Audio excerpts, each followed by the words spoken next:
افروخته ای چهره زی تو بی عرقیشم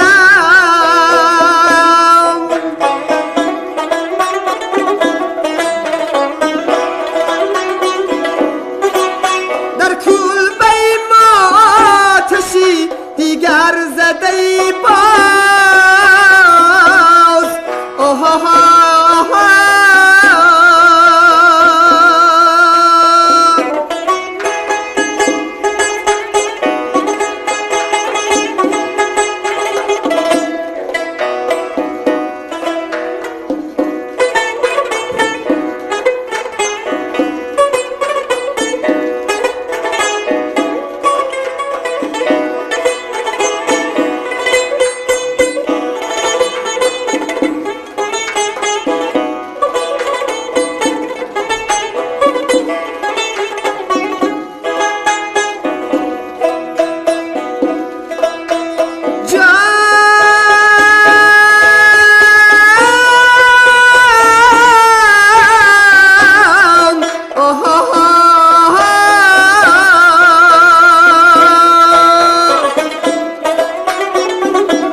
بر این در زده ای باز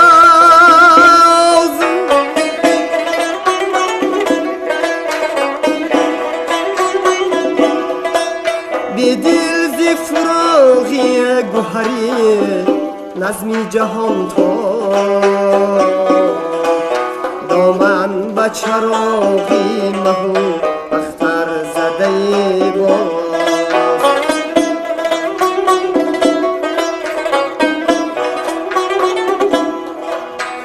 دل زی فروغی گوهری نظمی جهان تو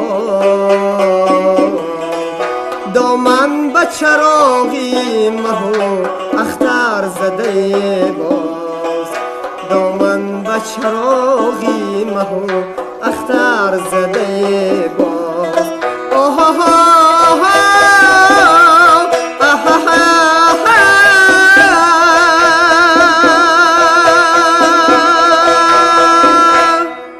سلامت باشید. خیلی راحت بخش بود. واقعا هم یک لحن شیرین، واقعا هم گوشنواز، راحت بخش.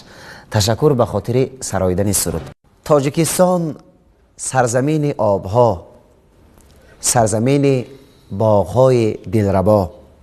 بزم آهنگ و صدایت فارم است، زندگی به تو برای ماتم است. درود به همه شما بیننده همیشگی تلویزیون سفینه. شام همتان بخیر شده باشد. همیشه باید شکر آبادی و استقلال کشور را کنیم که چنین زیبا وطن داریم و آن را نام تاجیکستان است. عزیزان دل، مهمان نوبتی برنامه شام بخیر هنرمند خیلی جوان، کارمند انسامبل شش مقام فیلارمونی دولتی جمهوری تاجیکستان به نام اکا شریف جورایف محمد تابع خرسند هستند که خیر مقدم میخوانم شما را. تشکر زیاد که دعوت ما را پذیرفتید و امیدواریم که با اشتراک شما محفل امشبه ما رنگ دیگر میگیرد. محمد تابع تحصیل دیده کدام مکتب هنری کشور است؟ من یک سال پیش فاکولته موسیقی آموزگاری دانشکده دولتی فرهنگ و صنعت تاجیکستان به نام استاد میرزا ترسونزاده رو با موفقیت اون رو ختم نمودم و امسال مرا به فیلارمونی دولتی تاجیکستان به نام استاد اکا شریف جورایف آموزگاران از آنجا مرا توصیه دادند و اینجا برای رواج و رونق یافتن مهارت و ملکه خویش. سلامت باشی. یعنی باید بگویم که مثلا پس از ختم دانشکده شما رو مثلا به کار قبول کردن در فیلارمونی دولتی در انسامبل شش مقام. محیط ایجادی به شما امروز تا کدام سطح روح و الهام بخشیده است تا مثلا ایجاد تازه نمایید؟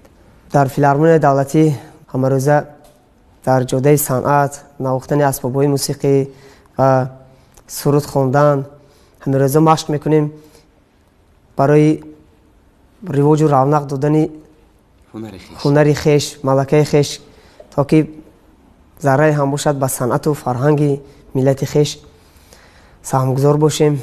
چرا محض محمد تابع دیگر ژانرهای موسیقی را به مثال فلک، استرادا و یا اینکه ژانر رپ انتخاب نکرد و محض رویه شش مقامی را انتخاب کرد؟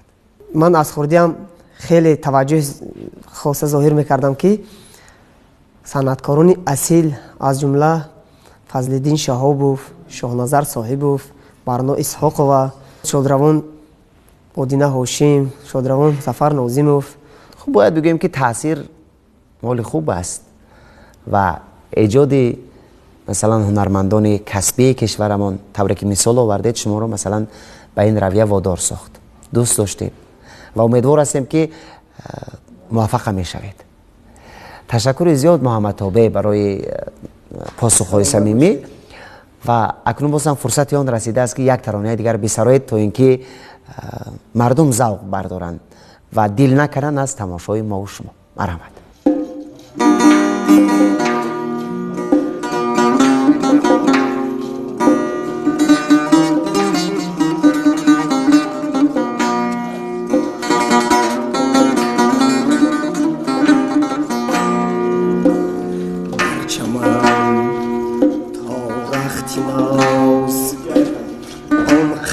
دل جو میکشم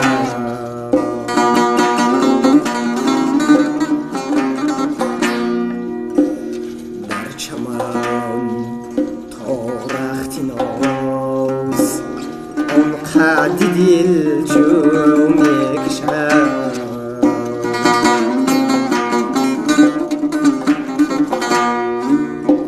سر خود را از خجالت بر لبی جو میکشد یارم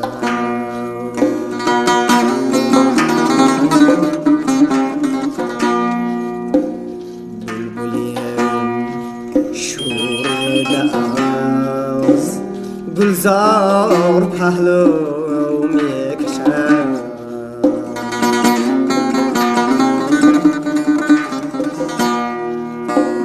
هر کجا نقاش نقشی آن پری رو میکشد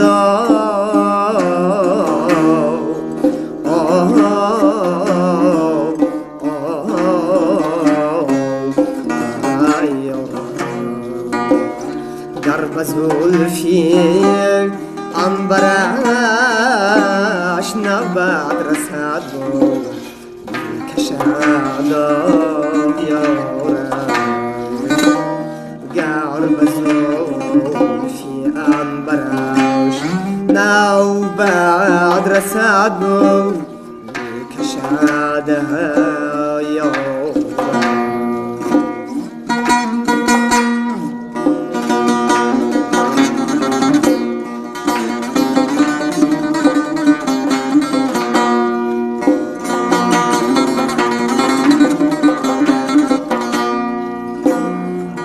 قدر دارد نهالی خد جان و نازکی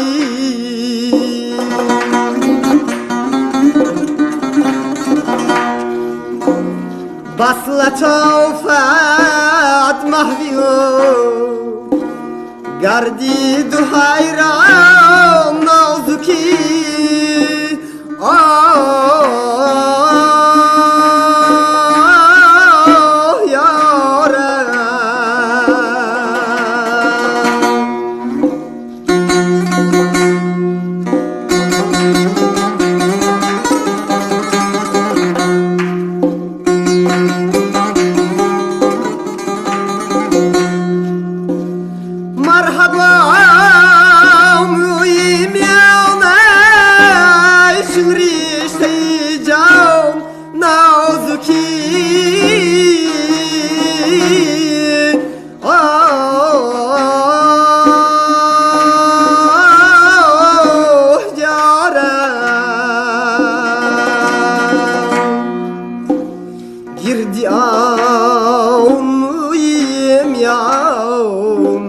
گردم کی با نازکی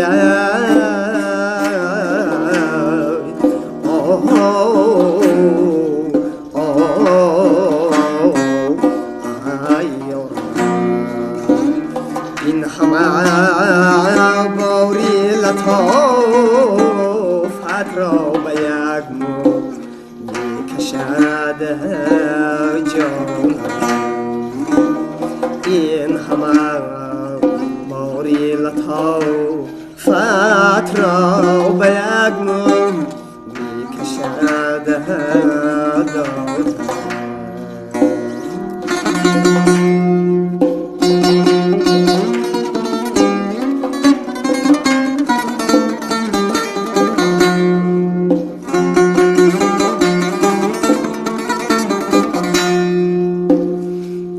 داد ای قدرت سر و دهانت غنچه روید گل است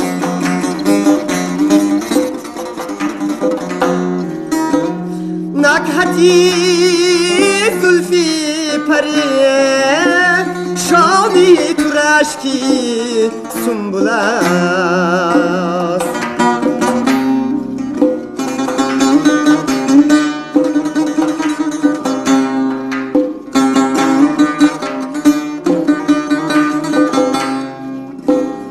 این مخمس چون زی مضمون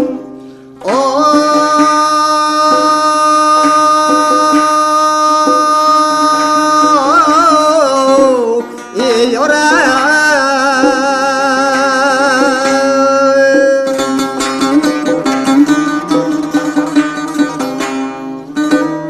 این مخمس چون زی مضمون نمایی بلبل است با پریشان اختلاطم آشناگی مشکل است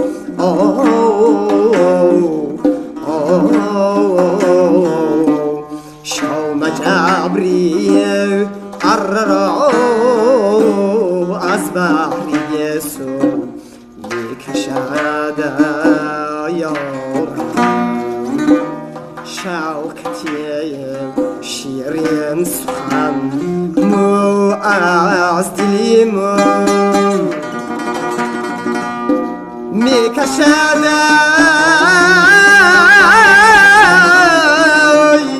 ادای تان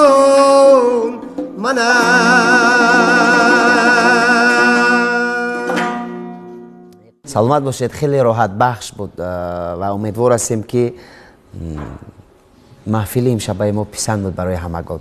خب جوانان که آینده دولت و ملتن، یکی با هنر، دیگری مثلا با ایجاد و سومین با کارهای علمی خود کوشش میکنند که مثلا سهمگذار باشند در آبادی و سازندگی کشور. خب محمد تابع چی عزم دارد؟ خوشبختانه با دستگیری های پیوسته اساسگذاری صلح و وحدت ملی، پیشوای ملت، پرزیدنت مملکت ما جناب عالی محترم امام علی رحمان، امسال که سال جوانان است، سال 2017 را سال جوانان اعلان گردیده شد. جوانان ما باید جوانان سازنده، ایجادکار، جوانان فعال باشند، پیروان اصیل پیشوای ملت باشند و اقدام های جناب عالی را دستگیری کنند و همیشه در صنعت و فرهنگ در همه کسب عموما نباشد، در چه کسبی که پیشه خود کرده اند در سطح جمهوری، در سطح عالی باشند. من میخواهم که در آینده یک صنعتکاری کسبی اصیلی این دیار و این وطن خیش باشم، همچون یک صنعتکاری کسبی به خلق و وطن ملت عزیز خیش سهمگذار باشم، خدمت شایسته شایم کنم. تشکر زیاد. چون به انجام صحبت رسیدیم، اگر باز هم یک ترانه دیگر بسرایت، فکر میکنم همه خوشحال میشوند.